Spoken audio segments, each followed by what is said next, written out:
안녕하세요. 원예치료사 조양숙입니다. 반갑습니다. 저는 원예치료사 김윤호입니다.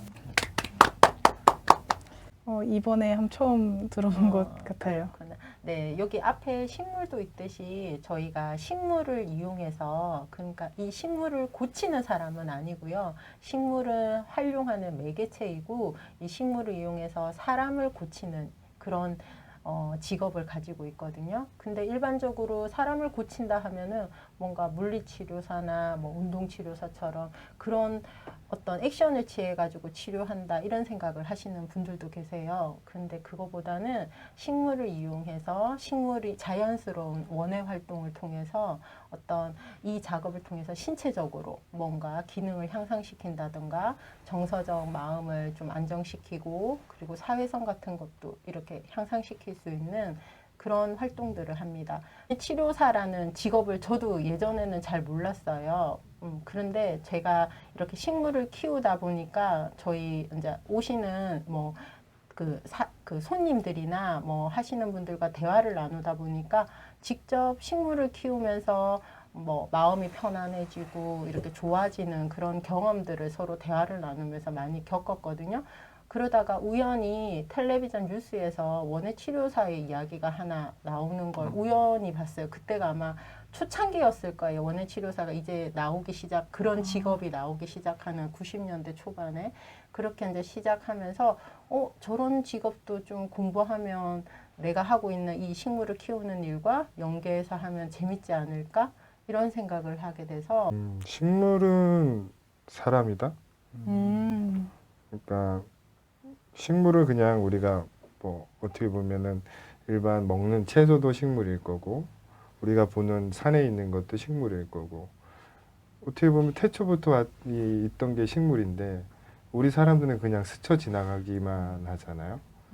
근데 어느 순간 내가 직업을 갖고 얘를 바라보면 얘가 좋아졌다 나빠졌다 그런 것들이 보이는 거예요.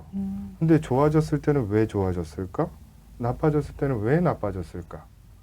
보면 다 내가 어떻게 하냐에 따라 틀린 거예요. 내가 욕심을 부리기 시작하면 얘는 아파요. 근데 내가 욕심을 부리지 않고 얘가 원하는 걸 뭐 들어주기 시작하면 얘는 예뻐져요. 그런 걸 보고 내 아이를 키우면서 나의 모습도 같이 보이는구나. 내가 욕심 부리기 시작하면 아이가 힘들어지는데 내가 욕심을 부리지 않으니까 아이가 행복해지는구나. 이런 생각이 들었어요. 그래서 식물을 볼 때 사람이다라는 생각이 많이 들어요. 농장 저희가 처음에는 어머니가 옥상에서부터 이 다육식물을 시작했어요. 근데 시작한 계기가 하원에 갔는데 저 구석에 다 죽어가는 식물이 하나가 있었던 거예요. 그 식물이 염자라는 식물인데 나랑 너무 처지가 비슷하다. 너 나랑 같이 살자. 그래서 데리고 와서 살게 돼서 지금 41년 된 나무가 됐죠. 근데 그때 당시에 어머니가 우울증이 있었던 거예요. 어떻게 보면 그 시대 때 우울증이라는 단어가 그렇게 익숙지 않은 단어였는데 그 식물을 통해서 자기 마음이 치유되는 걸 느꼈던 거죠. 이제 와서 보니 그게 시작이 돼서 옥상에 가득하게 키웠던 거고 그때 당시 저는 그 식물이 싫었어요. 맨날 어떻게 보면 봄서부터 가을까지는 올라가 있다가 겨울만 되면 내려와야 되는 현상이니까 그걸 옮겨야 되는 입장이었던 거예요. 그래서 너무 귀찮고 싫었던 일인데 그걸 지금 직업을 하고 있어요. 저희 선생님께서 말씀하셨듯이 저희 농장은 교육 농장이기도 하고요. 그리고 저희가 지금 교육청에서 같이 대안교육 위탁기관으로서 학생들이 또 같이 생활도 같이 하고 있고요. 그리고 저희 농림부에서 식생활 우수 체험 공간이라는 또 타이틀을 인증을 주셔가지고 저희가 가지고 있는 농장이랑 텃밭 쪽에 그런 작물들을 이용해서 학생들과 함께 식생활 교육도 같이 하고 있거든요.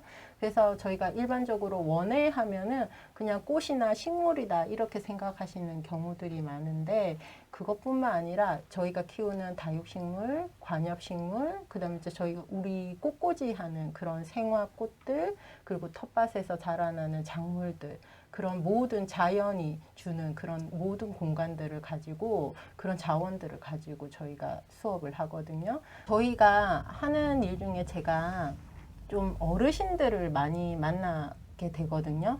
아무래도 저희 제천의 지역의 특성상 조금 어르신들의 노인 비율이 더 구성이 좀 더 많으시고, 그리고 여기는 이제 노인복지관이라든가 뭐 노인센터라든가 그런 일 하시는 곳에 어르신들이 좀 많이 계세요. 그래서 어르신들과 작업을 많이 하게 되었는데, 저희가 하는 작업 중에서 뭐 독거노인이라든가 뭐 좀 우울증이 계시는 분들, 그 다음에 치매가 계시는 분들, 이런 분들하고도 많은 인지력 향상이나 어떤 우울증 감소라는 그런 주제로 수업을 하게 되거든요.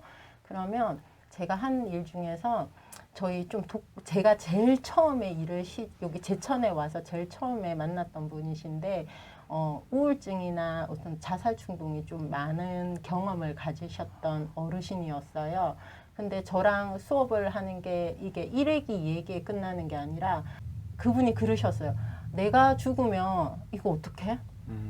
그런 생각이 들으셨대요. 그래서 점점 이렇게 만남을 계속 이어가시면서 이분이 집 밖에 나오시게 되고, 그리고 수업이 이제 4달이 끝나고 나면 사실 저랑은 이 집단이 끝나기 때문에 못 뵀거든요. 그래서 이분이 고민을 하신 거예요. 원혜 선생님을 보고 싶은데 어떻게 하지? 그런 고민을 하셨대요. 그래서 그분이 그걸 신청하셨대요. 우리 시청에 가면 일자리로 어르신들 그 하시는 그 아르바이트 같은 그게 있는데 이름이 있는데, 그걸 신청을 하셔서 저희 가게가 의린지에 있거든요. 네. 의린지에 일주일에 2번 쓰레기 줍기를 하러 오신 거예요. 원래 진짜 집안에서만 한 번도 바깥을 나오 보신 적이 없는 분이신데, 그러셔서 오셔가지고 점점 사회에 나오시고 집 밖을 나오시고, 그리고 이제 꽃을 보러 다니시고, 그래서 저를 보러 몇 번 오시고 와서 좀 차도 마시고 놀다 가시고, 그게 이제 일주일에 유일한 낙이어서 점점 우울증이 좀 없어지고, 나 이제 사람들도 만나, 이렇게 말씀하셨던 분이 계셨거든요. 그래서 제가 이게 작업이 원예 활동을 하면서 그분들을 만나면서 조금씩 이렇게 변화되는 모습들, 네, 그분들을 이렇게 삶의 희망을 가지게 한 거잖아요. 하다 보면. 그래서 식물을 키우듯이 우리 어르신들도 그런 마음들을 스스로 가지게끔 변화되었다는 거에, 내가 정말 원예치료사 되길 잘했구나. 정말 이 보람이 되구나. 그런 생각을 많이 했어요. 네, 그 수업을 하면서 우리가 뭔가 도움을 주기보다는 우리도 맞는 게 많아요. 맞아. 그러니까 이거는 서로 주고받는 거예요. 원예 치료라는 게 그냥 일방적으로 아픈 사람을 치유한다, 고친다는 개념보다 서로 같이 마음을 나눈다 라는 그 대상이 이제 꽃이라는 거, 매개체가. 꽃을 통해서 그 사람 마음을 열고 그 마음을 내가 읽고 내 마음도 읽어주는, 그게 원예 치유인 것 같아요. 그러면서 보람도 많이 느끼고 어르신들이 울고 웃고 그런 모습들이 자연스럽고 너무 좋은데 일상에서 일어나지 않으니까 이 공간에서만큼 그게 활성화되는 모습은 뿌듯하죠, 사실. 행복하고. 우리가 수업했던 그분들을 모시고 버스 한 대에 여행도 가는 그런 일도 하거든요. 그래서 여행을 갔다 오고 나서 얼마 뒤에 저희 한 분이 돌아가셨어요. 근데 제가 임종은 못 지켜봤지만 사회복지사님이 그러시더라고요. 내가 원예 수업하면서도 재밌었고 얼마 전에 그 여행 간 게 아마 내가 정말 마지막으로 너무 가장 행복했었다고 그 이야기를 하시더라고요. 그래서 우리가 이런 수업들을 계속 하면서 어쩔 수 없이 어르신들과 만나다 보면 그런 상황들을 부딪히게 되잖아요. 그러면 좀 더 길게 오랫동안 사실 그분들과 계속 하고 싶지만 어쩔 수 없는 상황도 있으니까 그럴 때는 좀 힘들죠. 네. 대상자를 더 이상 못 본다라는 거. 그런 것도 마음이 좀 쓰였어요, 그때. 대학교에 전국에 대학교 중에 한 20개 대학교에 평생교육원에 원예치료 예전에는 원예 치료라고 했지만 요즘은 좀 더 포괄적인 의미로 복지원예사라는 그 과정이 개설되어 있어요. 그래서 거기서 공부를 거의 한 120시간 정도 공부를 하시고 그리고 임상 실습이 한 60회기 정도 하고 그다음에 이제 워크숍 같은 그런 공부하러 가는 학회 듣는 거 있거든요. 워크숍이 한 40회 정도 듣고요. 그리고 저희가 학회에 이제 포스터든 논문을 발표하는 그런 작업들을 해야 돼요. 그래서 그 작업이 끝나면 상급이나 2급 과정에 이제 자격증이 나오고요.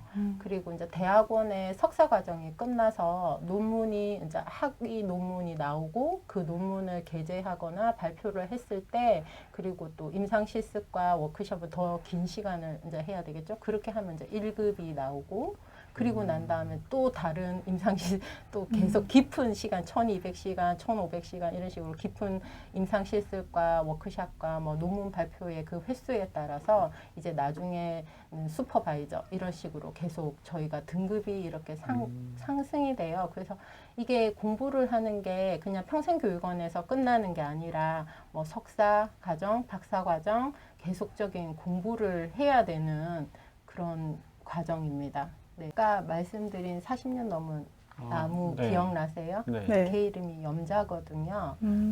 걔 제가 샘플로 들고 있어요. 요게 이제 작은 애기예요. 이 염자가. 여기 보시면 요 잎이 이렇게 끄트머리가 빨간스름하면서 보이시죠? 요 나무에 이 조그만 아이가 나중에 10년, 20년, 30년 살면서 큰 나무가 되면서 꽃도 피고 이렇게 100년, 200년 계속 크는 거예요. 원래 수명은 2000살이래요. 여기도 이제 물을 위로 주거나 아. 그러면 이제 여기 보면 고였죠. 고여서 이게 썩는 거예요. 아 가운데 네, 아. 여기 보면 왜 틀리죠? 가운데 이렇게 네, 자라나고 서로 있네요. 틀려요.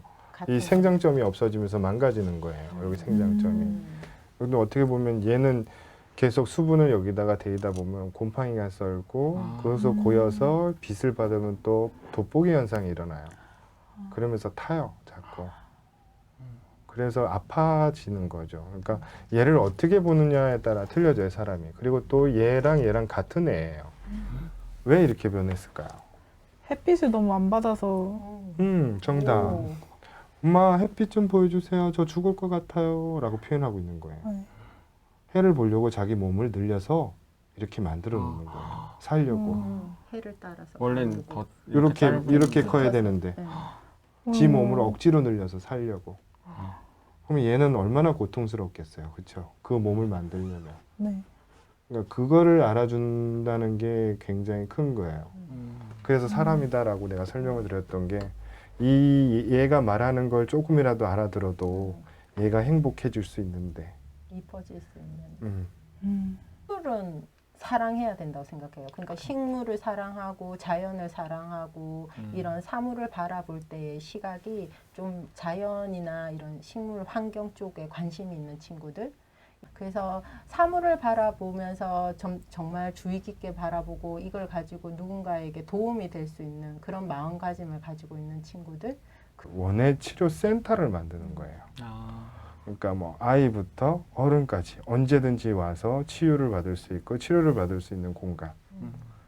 그런 센터를 만들어서 이제 우리 자원활동가 선생님들이나 아니면 전문적으로 공부하는 선생님들이 모여서 언제든지 오면 교육을 할 수 있고 치유를 할 수 있는 공간을 만들 수 있는 공간. 어떻게 보면 꽃놀이터? 아니면 식물놀이터? 아니면 편안하게 나 차 한잔 할 수 있는 공간? 이렇게 언제든지 올 수 있는 공간. 한 사람 붙들고 이제 내가 놀 수 있는 공간. 왜 흙을 마음대로 우리 요즘 잘 못 푸잖아요. 심기도 할 수 네. 있는 공간. 아이들이 오면 어른들은 가서 마른 잎을 딸 수 있는 공간, 가꿀 수 있는 공간이 될 수도 있는 거고, 아니면 뭐 젊은 친구들이 와서 분위기 좋게 데이트할 수 있는 공간, 꽃을 보면서 그런 정원이 있는 공간을 치유센터를 만드는 게 꿈이에요, 저희. 저희가 그런 말 많이 해요. 옆집에 영희 엄마, 순이 엄마 말 많이 듣지 말라고. 그러니까 제일 무서운 사람들이에요. 식물을 키우다 보면 누군가가 잘 키운다 그러거나 뭐 어떤 집은 번식이 잘 됐다거나 뭐 그렇게 하면 기가 솔깃해서 그분 말을 그대로 믿고 따라요. 따라 하시는 거예요. 아. 근데 그게 애기 키우는 거 진짜 똑같거든요. 우리도 어떤 집 애가 공부 잘한다, 어느 학원에 가면 공부 잘한다 하면 그 학원에 바로 보내잖아요. 그거랑 마찬가지라서 이게 식물 키우듯이 애기를 보듯이 정말 내가 사실 줏대를 가지고 이게 정확한 목표를 가지고 얘한테만 딱 맞도록 맞춤식 교육을 해야 되는 거예요. 집에도 이제 햇빛 못 받고 이렇게 대충 선반에서 먼지만 쌓이는 그런 다육 식물들이 좀 있는데 오늘 집 가서 잘 살펴주고 싶네요. 오, 감사합니다. 감사합니다. 오늘 즐거웠습니다. 네. 네. 감사합니다. 감사합니다. 고맙습니다.